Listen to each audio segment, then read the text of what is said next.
এ বাপ ওই পড়ে একজন পাগল হয়ে গেছে ভূত হয়ে রয়েছি।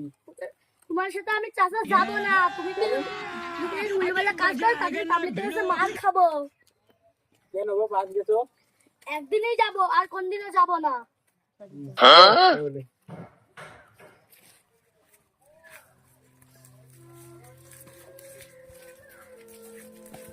এ বাপ আজকে বড় দান মারবো। হ্যাঁ গান মারো যাই মারো, আমি শুধু আজকে একদিনই যাবো।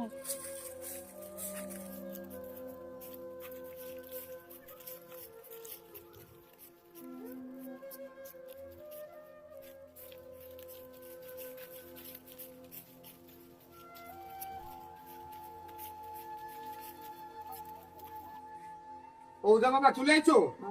এ তো ছেলেটা পাগল হয়ে গেছে, এটা কিভাবে ঠিক করা যায় সেটা দেখো তো একটু। ছেলে পাগল হয়েছে কি করি? আরে সে আর বুলেট নেবে, অত টাকা আমার কাছে আছে, আমি তো গরিব মানুষ, ও দিতে পারছি না, সেদিকে কথাও বলে না, আর ওই রকম করে থাকে সবসময় ওই করে।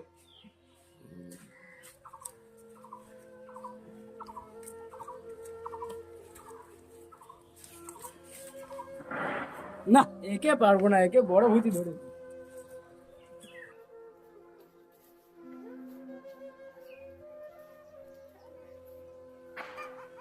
ওকে ভূত ঝাড়ানো দেবেন, ওকে বড় ভূতে ধরেছে। এটাতে একটা পিলার একটা ভূত জ্বালানো। কি প্লেন আছে? ও ঠান্ডা পাত। বাপ তাহলে চল এবার ভূত থেকে ঝাড়াই আসি। একটা শর্ত আছে, রুগী ঠিক করে দিতে পারি, 20,000 টাকা লাগবে।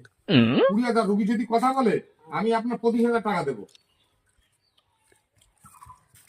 একে ঝাড়াতে পারি, একটা শর্ত আছে। কি শর্ত? এই রুগী আমার সঙ্গে ঘরে যেতে হবে। আমরা কেউ গেলে হবে না? না। তো শুধু আপনারাই দেখবেন? হ্যাঁ। আচ্ছা ঠিক আছে, তাই হবে, তাহলে ঘরের মধ্যে নিয়ে যান। ধরো।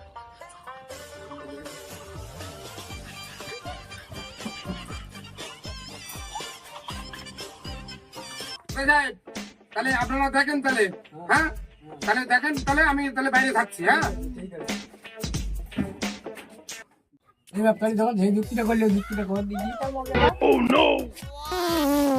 না বাপ খাও।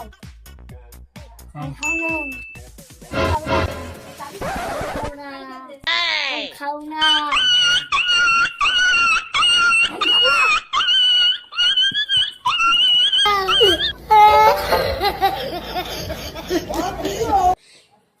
ছেলেটা কথা বলেছে।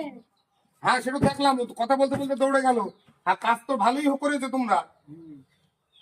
না এটা দিনে দুবার করে খাইয়ে দেবো। এটা দিনে দুবার করে খাবো। আচ্ছা তোমাদের পাওনা এই নাও, 10,000 টাকা নিয়ে যাও।